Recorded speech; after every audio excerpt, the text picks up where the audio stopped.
Okay. ACB తర్వాత అండి sir ACB తర్వాత సార్ నర్సీపట్నం రూరల్ సీఏగా వెళ్ళాను సార్. అక్కడే ఈ మర్డర్ కేసు. సరే, ఏం జరిగింది చెప్పండి. నర్సీపట్నం రూరల్ సీఏగా సార్ యాక్చువల్గా అయితే నర్సీపట్నంలో ఫస్ట్ ఏంటంటే సార్, నేను ఛార్జ్ తీసుకొని జనవరి 26th ఛార్జ్ తీసుకున్నాను సార్. జనవరి 26th ఛార్జ్ తీసుకున్నాక నేను వెళ్ళిన 4వ రోజుకి ఫిబ్రవరి 5వ రోజుకి సార్, ఫిబ్రవరి 1st నాకు రిపోర్ట్ వచ్చింది సార్. అంటే మాకవరపల్లి మెస్సి రామకృష్ణ అని ఎస్ఐ మంచిగా ఉంటాడు సార్. ఆ కుర్రాడు ఫోన్ చేసి, సార్ ఇక్కడ ఒక మర్డర్లా ఉంది, ఊరికి ఒక 500 మీటర్ల దూరంలో ఒక అతను చంపేసి ఉంది సార్, రండి సార్ అంటే నేను మా ఏఎస్పీ గారు, అప్పుడు ఎడిషనల్ ఎస్పీ గారు సార్, ఎడిషనల్ ఎస్పీ గారు మేము అక్కడికి వెళ్ళాం సార్. సీన్లోకి వెళ్ళి చూసాం సార్. చూస్తే అతను అనమాట డిసీజ్డ్ మేలా ఫీమేల్? Male sir. అతను అదే గ్రామానికి చెందిన వాలంటీర్ నడింపల్లి హరినాథ్ అని చెప్పేసి వాళ్ళ అమ్మగారు పోల్చారు. అతని తల మీద ఏంటంటే సుమారు ఒక 4 దెబ్బలు చాలా గట్టిగా కొట్టున్నాయి. తల మీద మాత్రమే కొట్టున్నాయి. చూసాము, తల మీదే కొట్టున్నాయి. అంటే ఏదో గ్రడ్జి మీద కొట్టాడేమో ఎవడో, అంటే అనుకోకుండా ఏదైనా రప్చర్ జరిగితే యాక్చువల్గా చెయ్యి మీద కాలు మీద ఎక్కడ పడితే అక్కడ కొడతారు. ఓన్లీ తల మీద కొట్టాడంటే ఏదో ప్లాన్గా కొట్టాడు అని అనుకున్నాను. అట్ ది సేమ్ టైం ఏంటంటే అదే సీన్లో అతని లోవర్ ఏదైతే ఉందో అది సగం తీసి, కొండం కూడా సగం తిప్పిన కొండము, సగం కాల్చిన చుట్ట, జట్, తర్వాత ఒక మాసిపోయిన ఒక జాకెట్, గాజులు ఇరిగిపోయిన ప్లాస్టిక్ గాజులు అన్నీ పడేసి ఉన్నాయి సార్. అయితే మేము ఏమనుకున్నామంటే జనరల్గా సీన్ చూసాక ఎవరికైనా ఏమనిపిస్తుంది అంటే ఇతను ఏదో ఎవరితోనో సెక్సువల్ కోర్స్కి వెళ్ళి ఉంటాడు, దానికి ఎవరో చూసి ఉంటారు, లేదా వాళ్ళు తాలూకాలు ఎవరో వచ్చి చంపేసి ఉంటారేమో అని చెప్పి మనం ఆ కోణంలో పూర్తిగా ఇన్వెస్టిగేషన్ వెళ్ళాం సార్. ఆ ఇన్వెస్టిగేషన్ వెళ్తూ లాస్ట్ కాలర్ని పిలిచి ఎగ్జామిన్ చేశాం సార్. లాస్ట్ కాలర్లో కూడా మాకు ఫ్రూట్ఫుల్ ఇన్ఫర్మేషన్ రాలేదు. తర్వాత అతని యొక్క సిడిఆర్స్ అన్నీ మేము అన్నీ వెరిఫై చేసి సుమారు ఒక 4-5 మందిని అంటే 4-5 పాయింట్ ఆఫ్ వ్యూలో అనమాట వెరిఫై చేసి సుమారు మా ఎస్పీ సార్ మురళీకృష్ణ సార్ అన్నట్టు ఒక 7 టీంలను ఇచ్చారు సార్. ఒక్కొక్క టీం అన్నట్టు ఒక్కొక్క విషయాన్ని అనమాట వెరిఫై చేస్తే, అంటే ఒకరు అనమాట అతని యొక్క ఇల్లీగల్ కాంట్రాక్ట్స్ గురించి వెరిఫై చేస్తే, ఇంకొకరు అనమాట అతని యొక్క సిడిఆర్స్ వెరిఫై చేస్తే, ఇంకొకరు అనమాట అతని ఐపీడిఆర్ అని వాట్సాప్ కాల్స్ ఉంటుంది అది వెరిఫై చేసేవాళ్ళు. ఇంకో టీం అనమాట ఇన్ఫర్మేషన్ కోసం మొత్తం తిరిగేవాళ్ళు. ఎక్కడ వచ్చిన ఇన్ఫర్మేషన్ కన్నట్టు వాళ్ళు ఎగ్జిక్యూట్ చేసేవారు సార్. అలాగే 7-8 టీంలు తిరిగి సుమారు ఒక 4 రోజుల వరకు మేము అదే పనిలో ఉన్నాం సార్. కాకపోతే ఆ ఊర్లో ఆల్మోస్ట్ అందరికి 100-150 మందికి ఎగ్జామిన్ చేస్తాం, కానీ ఎక్కడ మాకు ఎటువంటి క్లూ దొరకలేదు సార్. తర్వాత అది అట్ ది సేమ్ టైం ఏంటంటే మళ్ళీ మాకు అదే పోలీస్ స్టేషన్ లిమిట్స్లోనే జడ్గంగవరం విలేజ్ దగ్గర, జడ్గంగవరం విలేజ్ అవుట్స్కట్స్లో ఇంకో మర్డర్ జరిగింది సార్. అది May 1st జరిగింది. ఇది February 1st, అది May 1st జరిగింది సార్. మళ్ళీ వేసవికాలం తర్వాత అనమాట 3 months అయింది. అప్పటికి ఇంకో మర్డర్ జరిగింది. సేమ్, అంటే తల మీద కొట్టుంది, ఫుల్గా తల మీద కొట్టుంది, ప్యాంట్ కొంచెం ఇప్పింది అంతే. అక్కడ మాసిపోయిన జాకెట్ కూడా ఒకటి దొరికింది. అయితే మేము అనుకున్నాం ఏంటంటే ఫస్ట్ ఆఫ్ ఆల్ ఆ మర్డర్ ఈ మర్డర్ ఒకటే చేశాడని అనుకుంటూ, కానీ ఎవరైనా సుపారీ గ్యాంగ్ ఎందుకో చేసి ఉంటారేమో, కానీ వీళ్ళకి చంపాల్సిన అవసరం ఏంటి అనే కోణంలో కూడా మేము ఇక్కడ డిసీజ్డ్ ఎవరండి? ఇక్కడ డిసీజ్డ్ అన్నట్టు అదే గ్రామానికి చెందిన రుత్తల శివప్రసాద్ అని, అతను కూడా 23 years కుర్రోడు. ఆయన వాలంటీర్? అతను వాలంటీర్ కాదు సార్, అతను లారస్ కంపెనీలో పనిచేస్తాడు. కుర్రాడు. ఇతను వాలంటీర్ సార్, ఇతను కుర్రాడే. అయితే ఏం జరిగిందని మనం చూస్తే యాక్చువల్గా ఈ కేసులో ఏ విధంగా అయితే వీళ్ళ ఫ్రెండ్స్ అందరినీ తీసుకొచ్చామో అది ఆ కేసులో కూడా ఫస్ట్ కేసులో చేసిన మిస్టేక్స్ ఈ కేసులో మేము కొన్ని చేసుకోలేదు సార్. అంటే అందరినీ పిలిచి అనమాట అందరినీ ఇంట్రగేషన్ చేయడం, ఇన్వెస్టిగేట్ చేయడం మొదలుపెట్టాము. అయితే ఎంతసేపు మనకి ఏ క్లూ దొరకలేదు సార్. అంటే మాకు తెలియదు. పోనీ వాళ్ళ ఫ్రెండ్స్ అందరికి తీసుకొచ్చాం, వాళ్ళ కాల్ డేటా తెచ్చాం, ఈ డిసీజ్డ్ కాల్ డేటా తీసుకొచ్చాం, అన్నీ తీసుకొచ్చినా సరే ఎక్కడ మాకు, అంటే ఎస్పీ సార్ అక్కడ నుంచి సపోర్ట్ ఇచ్చి మాకు ఐటీ కోర్ టీము ఒక ఎస్ఐని పంపించి మాకు అంత సపోర్ట్ ఇస్తున్నప్పటికీ మాకు ఎక్కడ క్లూ దొరకట్లేదు సార్. అయితే మా ఎస్ఐ గారు ఊర్లోకి వెళ్తే ఒక చిన్న ఇన్ఫర్మేషన్ వచ్చింది సార్. అది చిన్న ఇన్ఫర్మేషన్ ఏంటంటే ఆ చనిపోయిన అతనికి ఊర్లో ఇంకో 2 అనమాట చనిపోయిన ముందు రోజు 1,50,000 ఒక అతను, 50,000 ఒక అతను అప్పు ఇచ్చారనే విషయం తెలిసింది సార్. వాళ్ళని కూడా తీసుకొచ్చాం. వాళ్ళు కూడా ఈ డిసీజ్ యొక్క ఫ్రెండ్సే సార్. వాళ్ళు ఏంటంటే ఎందుకు బాబు మీరు అప్పిచ్చారంటే ఫస్ట్ ఆఫ్ ఆల్ వాళ్ళు ఏంటంటే సార్ అడిగాడు, మాకు 1-2 నెలల నుంచి అడుగుతున్నాడు, అడిగితే మేము ఇచ్చాం తప్ప మాకు ఇంకేం తెలియస్తారంటే, మరి ఆ డబ్బులు ఏం చేస్తారంటే ఎందుకో తెలియకుండా మీరు ఎందుకు ఇస్తారా బాబు అని వాళ్ళు మనం త్వరగా ఇంటర్గేట్ చేస్తే వాళ్ళు ఏం చెప్పారంటే లాస్ట్లో ఒక చిన్న క్లూ ఏం చెప్పారంటే, సార్ ఏదో వ్యాపారం చేస్తాడు సార్ వాడు, వ్యాపారానికి అడిగాడు సార్, నీకు 2 రోజులు ఇచ్చేస్తాను అన్నాడు సార్, ఆ వ్యాపారం ఏంటో తెలియదు, 2 రోజులు తిరిగి ఇచ్చే వ్యాపారం ఏంటో మాకు అస్సలు తెలియదు సార్ అని వాళ్ళు చెప్తే, మరి వాడికి ఇంకా ఎవరెవరు ఫ్రెండ్స్ ఉన్నారని మనం పర్టికులర్గా వాళ్ళని అడిగాం సార్. ఆ 2 ఫ్రెండ్స్ని కూడా, ఆ 2 ఫ్రెండ్స్ కూడా ఏం చెప్పారంటే, సార్ ఇది యాక్చువల్గా వాళ్ళ ఫ్రెండ్స్ ఎవరో తెలియదు కానీ వ్యాపారం మాత్రం ఇక్కడ కొత్తపాలెం అని ఒక విలేజ్ ఉంది సార్, ఆ విలేజ్లో ఒక కుర్రాడు ఉన్నాడు, వాడితో చేస్తున్నాడేమని నా అనుమానం సార్. ఎందుకంటే ఒకరోజు వాడితో మాట్లాడాలి, కొత్తపాలెంలో మాట్లాడాలి అన్నాడు, నా ఫోన్ ఇచ్చి మాట్లాడుకోరని ఆ డిసీజ్డ్కి చెప్పాను. చెప్తే ఆ డిసీజ్డ్ ఏమన్నాడంటే, ఒరే ఫోన్లో మాట్లాడకూడదు, ఏదైనా వెళ్ళి అక్కడికి వెళ్ళి మాట్లాడాలి, నీ బండి మీద నాకు డ్రాప్ చేయి అన్నాడు. అదేంట్రా డ్రాప్ చేయడం, ఫోన్లో మాట్లాడితే సరిపోదు కదంటే, ఫోన్లో మాట్లాడకూడదు, అది అంతే నీకు తెలీదు, నాకు డ్రాప్ చేయని చెప్పి దగ్గరుండి నాకు డ్రాప్ చేయమని నేను కొత్తపాలెం విలేజ్ వెళ్ళి నేనే ఆ ఇంటి వరకు డ్రాప్ చేసి వచ్చాను. నేను వస్తానంటే వద్దనేసాడు సార్. వెళ్ళిపోమంటే నేను రిటర్న్ అయిపోయాను సార్. బహుశా అతనితో చేసి ఉండొచ్చేమో సార్, ఇల్లీగల్ ఏదో బిజినెస్ అంటున్నారని మనవాడు చెప్పాడు సార్. చెప్తే ఎస్ఐ గారు నేను టీము ముందు ఆ కొత్తపాలెం విలేజ్ వెళ్ళాను సార్. మేము కాన్ఫిడెన్షియల్గా ఇల్లు ఎక్కడ ఉందో చూసుకున్నాం, ఆ ఇంట్లో ఎవరెవరు ఉంటున్నారు ఏంటి, దానికి అక్కడ ఉన్న వాళ్ళు ఏం చేస్తుంటారని మేము వెరిఫై చేసుకున్నాం సార్. అప్పుడు తెలిసింది ఏంటంటే, ఆ ఇంట్లో పెచ్చేటి ఉపేంద్ర అని ఒక అతను కుర్రాడు ఉంటున్నాడు, బ్యాచులర్ ఉంటున్నాడు. అతను ఏంటంటే లారస్ కంపెనీలో అతను కూడా పనిచేస్తున్నాడు, అతను ఇప్పుడు ప్రస్తుతానికి డ్యూటీకి వెళ్ళాడని చెప్పారు సార్. అయితే మనం అతని ఫోన్ నెంబర్ కూడా తీసుకుని ఇమీడియట్గా అనమాట ఎస్పీ సార్కి చెప్పి సిడిఆర్ పెట్టాను సార్. సిడిఆర్ పెడితే అతను ఫోన్ అన్నట్టు ప్రస్తుతానికి స్విచ్ ఆఫ్ వచ్చింది, టవర్ లొకేషన్ కూడా స్విచ్ ఆఫ్ వచ్చింది. అయితే ఈలోపు ఏంటంటే లారస్ కంపెనీలో పనిచేస్తానని తెలిసి లారస్ కంపెనీలో మనం ఏంటంటే సూపర్వైజర్ ఒక అతను, మేము ఎవరైతే చనిపోయిన ఫ్రెండ్స్ని తెచ్చామో ఆ తెచ్చిన ఒక అతను లారస్ కంపెనీలో సూపర్వైజర్ కూడా ఉన్నాడు. అతను పోల్చాడు సార్. సార్ ఆ లారస్ కంపెనీలో పనిచేసి కొత్తపాలెంలో ఉన్న విలేజ్లో ఉన్న అబ్బాయి పేరు అయితే ఉపేంద్ర సార్, ఇతను కూడా నాకు కొత్తపాలెం నుంచి మా బస్సే ఎక్కి లారస్ కంపెనీకి రోజు వస్తుంటాడు. అతను 1-2 సార్లు మాట్లాడుకోవడం అయితే చూశాను కానీ అంత క్లోజ్ అయితే కాదు సార్. ప్రస్తుతానికి అతను డ్యూటీలో ఉన్నది లేదని కనుక్కొని చెప్తానని చెప్పి అతను లారస్ కంపెనీకి ఫోన్ చేసి కనుక్కుంటే లారస్ కంపెనీలో ప్రస్తుతానికి డ్యూటీలో ఉన్నాడని చెప్పారు సార్ మనకి. వెంటనే ఎస్ఐ గారు అని టీంని పంపిస్తే ఎస్ఐ గారి టీము అతను అనమాట డ్యూటీ మధ్యలోనే అక్కడ సెక్యూరిటీ గార్డ్స్ని అడిగి తీసుకొచ్చాం సార్. తీసుకొస్తూ మనం ఏంటంటే అతను మీద మనకు డౌట్ ఎక్కడ వచ్చిందంటే సార్, యాక్చువల్గా ఏదో ఇల్లీగల్ బిజినెస్, సీక్రెట్ బిజినెస్ చేస్తున్నాడు, దానికి ఈ డిసీజ్డ్కి లింక్ ఉంది.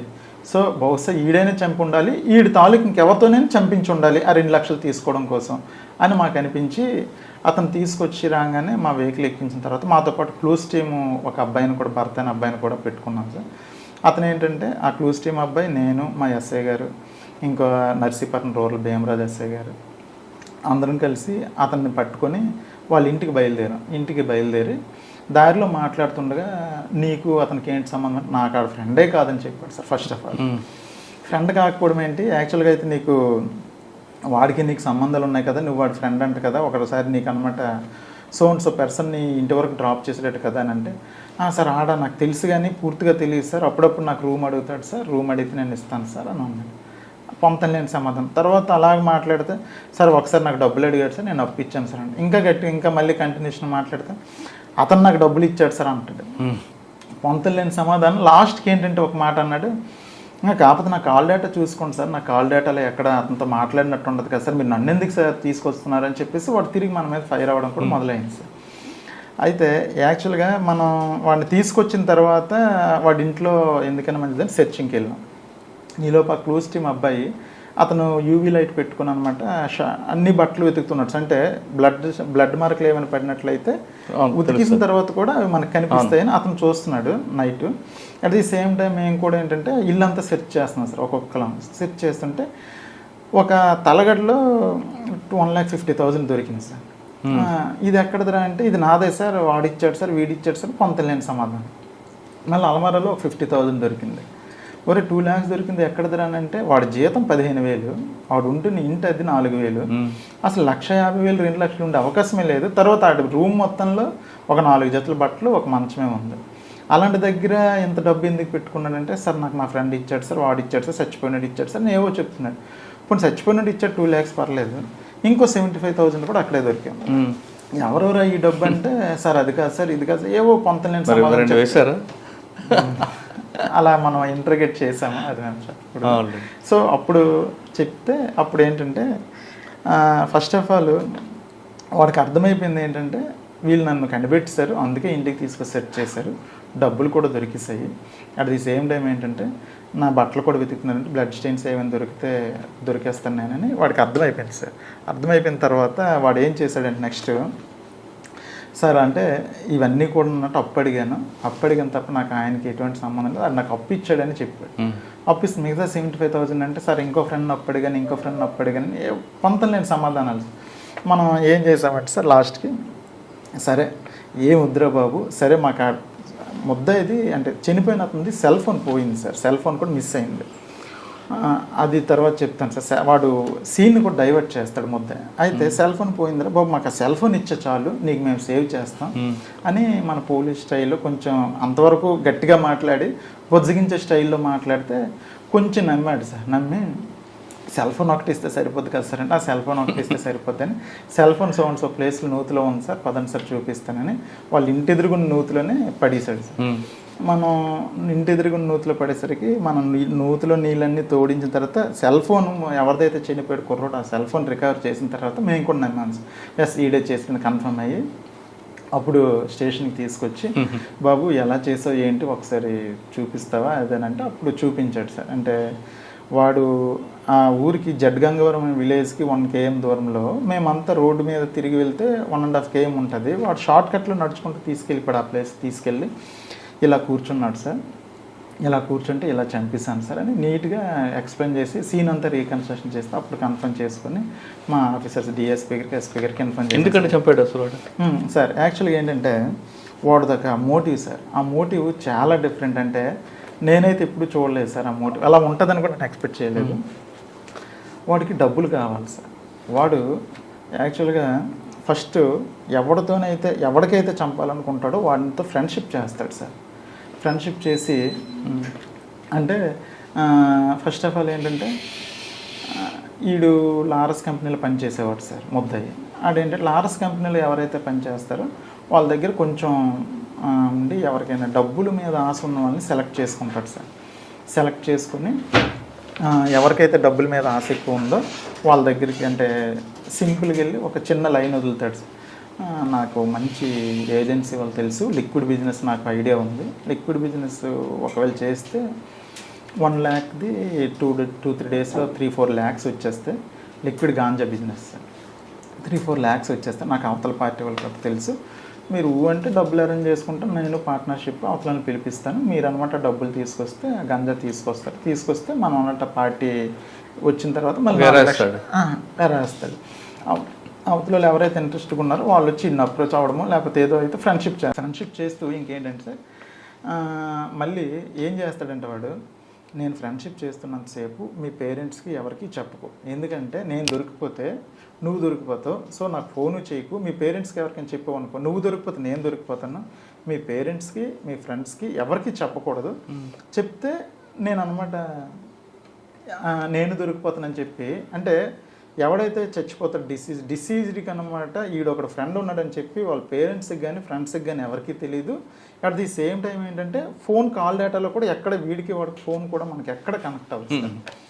చాలా తెలివిగా ప్లాన్గా వాడితో చాలా అద్భుతమైన ఫ్రెండ్షిప్ చేస్తాడు సార్. ఫ్రెండ్షిప్ చేసి ఒక ఫైన్ డే ఏంటంటే డబ్బులు అరేంజ్ చేసుకోమంటాడు. డబ్బులు అరేంజ్ చేసుకున్న రోజు డబ్బులు అరేంజ్ చేసుకున్న ఒక 4 రోజుల ముందే ఏ ఊరైతే వాడిది ఉంటుందో ఆ ఊర్లోనే ఎక్కడైతే లోన్లీ ప్లేస్ ఉంటుందో ఆ లోన్లీ ప్లేస్కి డిసీజ్ని తీసుకెళ్ళమని చెప్తాడు సార్. ఎందుకు, ఇక్కడైతే గాంజా వాళ్ళు వస్తారు, సీక్రెట్గా ఉండాలి, 3వ కంటికి తెలియకూడదు, అది మీ ఊరు దగ్గరలో పెట్టుకుంటేనే బెటర్ అని అంటాడు సార్. ఆలూరు దగ్గరలోనే పెట్టుకుంటారు, ఆలూరు దగ్గరలోనే డిసీజ్డే అమాయకంగా చూపిస్తాడు, ఈ ప్లేస్ అయితే గాంజా బిజినెస్ అయితే ఎవరు రారు అని. ఆ ప్లేస్ చూపించిన తర్వాత ఒక కర్ర కూడా తీసుకొని రమ్మంటాడు సార్. ఎందుకంటే ఆ లిక్విడ్ గాంజా తెచ్చిన వెంటనే అది భూమిలో పాతి పెట్టాలి, పాతి పెట్టాక 2వ రోజుకి అందులో గ్యాస్ ప్రొడ్యూస్ అవుద్ది, ప్రొడ్యూస్ అయిన తర్వాత దాన్ని మనం అమ్మితే 2-3 రేటుకి వెళ్తుంది, రేపే వచ్చేస్తారు పార్టీ అని చెప్తారు. ఆ డిసీజ్లు ఏంటంటే వీడు చెప్పే మాటలు ఎక్కువ నమ్ముతారు సార్, అంత బాగా నమ్మిస్తాడు. ఫ్రెండ్షిప్ కూడా చాలా బాగా చేస్తాడు. చేశాక అంటే చంపేసిన ఒక 3-4 రోజుల ముందు ప్లేస్ చూసుకుంటారు, కర్ర ఏర్పాటు డిసీజ్డే చేసుకుంటాడు ఒక విధంగా, ఆడే తెచ్చుకుంటారు సార్ ఒక విధంగా. అవన్నీ తెచ్చుకున్న తర్వాత సార్ ఒక రోజు అనమాట డబ్బులు వచ్చిన రోజు అనమాట, డబ్బులు రేపు వచ్చేస్తానంటే వాడు ఇద్దరు కలిసి సీన్లోకి వెళ్తారు. వెళ్ళిన తర్వాత ఒక లోన్లీ ప్లేస్లో ఆ ఊరు దగ్గరలోనే ఎందుకు సెలెక్ట్ చేసుకుంటుంటే అక్కడ ఊర్లో చచ్చిపోతే ఊరోళ్ళ మీదకి వెళ్ళిపోతే తప్ప బయట మీద ఎవరికి దృష్టి రాదని. అంత దారుణమైన ఆలోచన సార్ ముద్దాయిది. అయితే ఏంటంటే అక్కడికి వెళ్ళి అక్కడ అనమాట ముద్దాయి అనమాట కర్ర తీసుకొని ఇక్కడ ఈ ప్లేస్లో తవ్వాలని ప్లేస్ సెలెక్ట్ చేసి ఎవరు ర్యాంట్ అయ్యి చూసి వాడు అలా కూర్చొని ఏదో ఫోను ఏదో మాట్లాడుతుంటే వెనక నుంచి గట్టి కొట్టేస్తాడు. కంటిన్యూషన్గా చంచిపోయినంత వరకు తల మీద కొట్టేస్తాడు సార్ అదే కర్రతో తల మీద కొట్టేసి చంపేస్తాడు సార్. చంపేసిన తర్వాత ఆ జేబులో ఉన్న డబ్బులు పట్టుకొని వెళ్ళిపోతాడు సార్. ఆ విధంగా చేస్తాడు. సరే అండి, జేబులో డబ్బులు తీసుకెళ్తారు, అంతవరకు బాగానే ఉంది. మరి ప్యాంట్ ఎప్పుడు ఎందుకు పిన్నిస్కి కండం పెట్టారు? Exactly sir. అయితే ఏంటంటే వాడు ఏంటంటే మొత్తాన్ని సీన్ని రీకన్స్ట్రక్షన్ చేస్తాడు సార్. చేసి మన కేసు మొత్తం డైవర్ట్ చేస్తాడు సార్. ఎంత దారుణంగా డైవర్ట్ చేస్తాడంటే ఇప్పుడు జడ్గంగవరం కేసులో కూడా చనిపోయిన అతని సెల్ ఫోన్ తీసుకొని ఇతనికి ఎప్పుడో ఒక అతని మీద కోపం ఉంటే అతనికి మిస్డ్ కాల్ ఇచ్చాడు సార్. అతను ఏంటంటే తెలియక 2-3 టైమ్స్ కాల్ చేసి ఎత్తాడు, మాట్లాడలేదు. మాట్లాడకుండా అనమాట ఫోన్ స్విచ్ ఆఫ్ చేస్తాడు. అంటే ఎత్తి ఒక 1 minute 2 minutes ఉండి ఫోన్ స్విచ్ ఆఫ్ చేస్తాడు. చేసి ఆ ఫోన్ తీసుకొచ్చి వాళ్ళ ఇంటి ఎదురుగున్న నూతిలో పడేశాడు. మనం ఆ చనిపోయిన అతను CDR తీసిన వెంటనే లాస్ట్ కాల్ రావడంటే వాడిని పట్టుకొని వస్తాం. వాడినే పట్టుకొని వచ్చాం. పట్టుకొని వస్తే అసలు చనిపోయినాడు ఎవడో తెలియదు అంటాడు వాడు. నీకు తెలియకపోతే లాస్ట్ కాల్ ఎందుకు చేస్తే నీకేంటి సంబంధం అంటాం మేము. టోటల్గా ఏంటంటే అసలు మొత్తం డైవర్ట్ చేసేస్తాడు. At the same time first కేసులో కూడా మీరు వాలంటీరు రెండో రోజు అనమాట పెన్షన్ డబ్బులు పంచాలి. పెన్షన్ డబ్బులు వచ్చాయి సార్. ఆ వచ్చిన పెన్షన్ డబ్బుల్ని ఏంటంటే వాడు వచ్చిన పెన్షన్ డబ్బుల్ని పంచడం కోసమని పంచాయతీ సెక్రటరీ దగ్గర ఆ రోజు తీసుకొని ఆ డబ్బులు పట్టుకుని వెళ్ళిపోయాడు వాలంటీరు. 75,000 1,00,000 రూపాయలు సార్ పట్టుకుని వెళ్ళిపోయాడు. వెళ్ళిపోతే అక్కడ చంపేసిన తర్వాత వాడికి ఏంటంటే అక్కడ బట్టలు ఇప్పేసి కొండమని అంటే ఏంటంటే వాడికి ఇల్లీగల్ అఫైర్స్ ఎక్కువ ఉంటాయి సార్. సో ఆ ఇల్లీగల్ ఎవరో చంపేశారని చెప్పి మనం అనుకోవడం కోసం డైవర్ట్ చేయడం కోసం ఒకటి కొండం, గాజులు, తర్వాత ఏంటంటే సగం కాల్చిన చుట్ట, మాసిపోయిన ఒక జాకెట్ అన్ని పడేస్తాడు సార్. దానికి అందరూ ఏమనుకుంటారంటే వీడికి ఎవరితోనో ఇల్లీగల్ ఉంది, సో అందువల్ల ఎవరో వచ్చి చంపేశారు అనుకుని మనం అంతా ఆ కోణంలోనే పూర్తిగా డైవర్ట్ అయిపోతారు సార్. కేసు అంతా డైవర్ట్ చేసేస్తాడు సార్. అంటే ఈ తెలివితేటలన్నీ ఏంటంటే ఫస్ట్ 2 మర్డర్ కేసులు వడ్డాది మర్డర్లు ఉండేటప్పుడు చేసినప్పుడు కూడా అలాగే డైవర్ట్ చేసి 2 కేసులు మీకు డిటెక్ట్ అయ్యి ఇంకా 3 ఎలా బయటకు వచ్చాయి సార్. యాక్చువల్గా ఫస్ట్ కేసు ఎప్పుడైతే మనకి ఆడు చెప్పాడో చెప్పిన తర్వాత మన స్టేషన్కి తీసుకొచ్చి ఎస్పీ సార్కి చెప్పాను సార్ ఇలాగని. సార్ వీడికి వడ్డాది మడుగులో కూడా కేసు ఉందంట సార్, కేసులు ఉన్నాయంటే ఒక వడ్డాది మడుగుల ఎస్ఐతో కూడా మాట్లాడమని చెప్పారు సార్. చెప్తే వడ్డాది మడుగుల ఎస్ఐతో మాట్లాడాను సార్. మాట్లాడుతూ వడ్డాది మడుగుల ఎస్ఐ గారు దామోదర్ నాయుడు అని ఉన్నారు. ఆయన ఏం చెప్పారంటే సార్ అతనైతే మాత్రం అతనితో ఎంఓ ఉంది, ఏదైనా సీన్ని రీకన్స్ట్రక్షన్ చేసి రీక్రియేట్ చేస్తాడు, టోటల్గా డైవర్ట్ చేసేస్తాడు. మా 2 మర్డర్ కేసులు కూడా 21లో జరిగాయి, 2021లో. ఆ రెండింటిలోనైతే డైరెక్ట్ కండోమ్ పెట్టాడు ఒక దాంట్లో అన్నట్టు మల్లెపూలు పెట్టాడు. టోటల్ మనం డైవర్ట్ అయిపోయాము. కానీ చివరికి అనమాట మనకి డిటెక్ట్ అయింది. కానీ ఎక్కువ డబ్బులు కూడా చంపడు, 50,000 లక్ష రూపాయలకే చంపేస్తాడని చెప్పాడు సార్. చెప్తే మన ఫస్ట్ మర్డర్ కేసులో కండోమ్ పెట్టాడు, గాజులు పెట్టాడు, జాకెట్ పెట్టాడు, ఇవన్నీ పెట్టేసరికి మళ్ళీ వచ్చి మన ఇతను అడిగితే ఫస్ట్ ఇతను ఒప్పుకోలేదు సార్. అయితే ఫస్ట్ మర్డర్ కేసులో చనిపోయిన అతని యొక్క తల్లి వాడు కలిసి ఇంట్లోకి వెళ్ళి లాస్ట్ అనమాట వీళ్ళిద్దరే బయటకు వచ్చారు సార్. మన కంప్లైంట్లో కూడా ఫస్ట్ డిసీజ్డ్ వాళ్ళ అమ్మ అనమాట ఏం చెప్పిందంటే ఎవడో ఫ్రెండ్ వచ్చాడు, ఆ ఫ్రెండ్ వచ్చి మా అబ్బాయిని బయటకు తీసుకెళ్ళాడని చెప్పింది తప్ప పలానా వ్యక్తిని ఆవిడకి తెలియదు. ఆవిడ ఓల్డ్ సార్, ఆవిడ చెప్పలేకపోయింది. కాకపోతే ఆవిడని పిలిపించాను. ఈవిడిని చూపిస్తే నాయన ఈడే బాబు, వీడే మా కొడుకుని లాస్ట్ చివరిసారిగా తీసుకెళ్ళిందని ఆవిడ ఒప్పుకుంది. వాడికి అనమాట తిట్టి గట్టిగా అడిగేసరికి నేను కదంటే ఆ ముసలావిని బయటికి తీసి ఇప్పుడు చెప్పురా పెద్ద ఆవిడ పోల్చింది కదా, ఇప్పుడైనా చెప్పరా నువ్వే కదా తీసుకెళ్ళి ఆ రోజు. నేనే చేశాను సార్, ఇలా చేశాను చెప్పాడు. అది కూడా ఎలా చేసావు చేసి చూపించడానికి సీన్ రీకన్స్ట్రక్షన్ చేయమంటే సీన్ రీకన్స్ట్రక్షన్ చాలా నీట్గా చేశాడు. చాలా షార్ట్ కట్లు వెళ్దాం. తర్వాత వాడు ఎక్కడికైనా వెళ్ళేటప్పుడు ఏంటంటే ఫోను అక్కడ వరకు మాట్లాడతాడు, అక్కడ స్విచ్ ఆఫ్ చేసేస్తాడు. చేసి అక్కడికి వెళ్ళి మర్డర్ చేసి డబ్బులు తీసుకొచ్చి మళ్ళీ స్విచ్ ఆన్ చేసుకుంటాడు. మళ్ళీ ఇమీడియట్గా వాడు ఏంటంటే 7 o'clock 8 o'clock సి షిఫ్ట్ ఉంటుంది లారస్ కంపెనీకి వెళ్ళిపోతాడు. అంటే నేను ఆ టైంలో అక్కడ లేను అని ప్రూవ్ చేసుకోవడానికి కూడా వాడు చాలా టెక్నికల్గా కూడా మొత్తం ప్లాన్డ్గా ఉంటాడు. ఏమంటే నేను కంపెనీలో ఉన్నాను అంటాడు. సాయంత్రం 5 నుంచి 6 లోపు మర్డర్ అవుద్దని ఎవరు ఎక్స్పెక్ట్ చేయరు, 6-6:30 అవుద్దని ఎవరు ఎక్స్పెక్ట్ చేయరు. ఆ విధంగా మొత్తం మిగతా 3 ఎలాగ వచ్చాయండి బయటికి? ఆ 2 అయ్యాయి కదా సార్. అయితే దాని నెక్స్ట్ ఏంటంటే సార్ మునగపాకది కూడా సేమ్ అటువంటి మర్డర్ సార్. ఆ చనిపోయిన అతను కూడా లారస్ కంపెనీలో పనిచేస్తూ ఉంటాడు. అతను ఏంటంటే 22లో చనిపోయేటప్పుడు ఇలాగే బిజినెస్ అని చెప్పేసి వాళ్ళ ఇంటి వాళ్ళ దగ్గర సేమ్ 1,00,000 2 లక్షలు ₹1,00,000 దాకా వాళ్ళ ఇంట్లో వాళ్ళని అడిగి బలవంతంగా అడిగి పట్టుకొని వెళ్ళి చనిపోయాడు అతను కూడా. అతనికి తల మీద సేమ్ దెబ్బలు. సో దాని విషయంలో మనం ఏం చేసామంటే అదే టైంలో మునగపాక ఎస్ఐ టైంలో మునగపాక మర్డర్ అయ్యేటప్పుడు భీమరాజు ఎస్ఐ గారు తర్వాత సార్ వాళ్ళు కూడా అక్కడ సార్ అని పేరు పి శ్రీనివాస్ సార్ వాళ్ళు కూడా అక్కడ ఉండి దానికి అనమాట ఇన్వెస్టిగేట్ చేస్తే వీళ్ళంతా సేమ్ ఎంఓ సేమ్. సో ఒకసారి దాని గురించి కూడా అడగండి అంటే దాని గురించి కూడా అడిగితే మేము అప్పుడు ముందు ఎక్కడ ఉండేవాడు అంటే అనకాపల్లి ఉండేవాడిని, ఎక్కడ చేసేవాడు ఆర్ఎస్ కంపెనీలో చేసామంటే మరి నీకు అక్కడ తెలిసినట్టు తెలుసు సార్ ఫ్రెండ్ అంటే మరి వాడికి నీకు సంబంధం ఏంటంటే కొంచెం గట్టిగా అడిగితే వాడు ఏంటంటే సేమ్ ఎంఓరా అంత తెలిసిపోయింది, అంత సీసీ కెమెరాలు అన్నీ క్లియర్గా కనిపిస్తున్నాయని మనం కొంచెం గట్టిగా మాట్లాడితే అప్పుడు అది కూడా కన్ఫ్యూజ్ చేసి ఒప్పుకున్నాడు సార్. ఆ విధంగా 3 మర్డర్లు ఒప్పుకున్నాడు సార్. 3 5 అండి 3 మర్డర్లు సార్. ముందు 2 మర్డర్లు చేస్తాడు సార్. సార్ ఎందుకు చేస్తున్నాడండి ఈ విధంగా? వీడు యాక్చువల్గా సైకోవా? సైకో కాదు సార్, చాలా తెలివైనడు. డబ్బు పిచ్చి సార్ వాడు. అంటే ₹1,00,000 ఉంటే ఎవరినైనా చంపేస్తాడు సార్. ఈ డబ్బులు తీసుకుని ఏం చేసేవాడు? ఈ డబ్బులు తీసుకుని జల్సా చేసుకోవడమే సార్. సార్ తర్వాత ఇంకోటి ఏంటంటే ఫస్ట్ 2 మర్డర్ కేసులు జైలుకి వెళ్ళాడు సార్. అప్పుడు వాడికి బెయిల్ మీద రావడానికి ఖర్చు అయింది, లాయర్ ఖర్చులని, అదేవిధంగా మిగతా ఖర్చులు కూడా అయ్యాయి సార్. తర్వాత ఆ ఊర్లో వాళ్ళు కూడా వెలివేస్తారు సార్ వాళ్ళకి. వాళ్ళు ఉంటే ఊర్లో వాళ్ళకే ముందు చంపినప్పుడు కూడా ఇద్దరికి ఫ్రెండ్స్ ఊర్లో వాళ్ళకే చంపిస్తాడు. అందువల్ల ఏంటంటే బయట ఏదైనా అంటే రూమ్ తీసుకుని ఉండడానికి వాటికి ఆ ఖర్చులకి ఫ్యామిలీ లేదు ఆవిడకి, పేరెంట్స్ కానీ ఉన్నారు సార్, తల్లిదండ్రులు ఉన్నారు. బట్ ఏంటంటే వాళ్ళు కూడా ఏంటంటే వీడు ఊర్లోకి వస్తే ఎవరైనా చంపేస్తున్నాడని ఆడది వడ్డాది మోడుగుల మండలం జంపిన విలేజ్ సార్. పెళ్లి కాలేదా? పెళ్లి కాలేదు సార్. వాడు ఎక్కడున్నాడు? ప్రస్తుతానికి జైల్లో ఉన్నాడు సార్. సార్ ఆయన మళ్ళీ బయటకు వచ్చి మళ్ళీ నేరం చేయకుండా ఏం చేశారు మరి?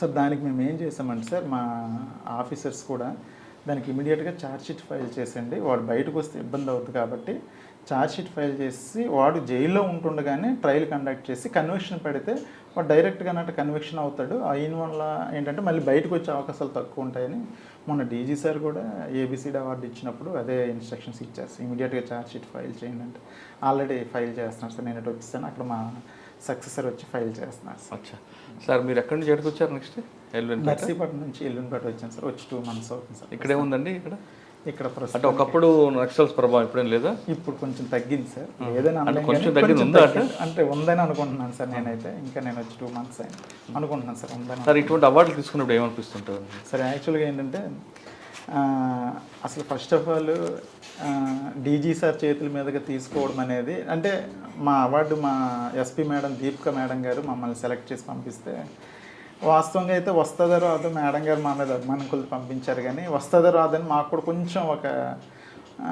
అంటే అంత ఆశ అయితే ఉంది. వస్తే హ్యాపీయే, కాకపోతే వస్తుందో రాదని ఒక చిన్న దీనిగా ఉండేది.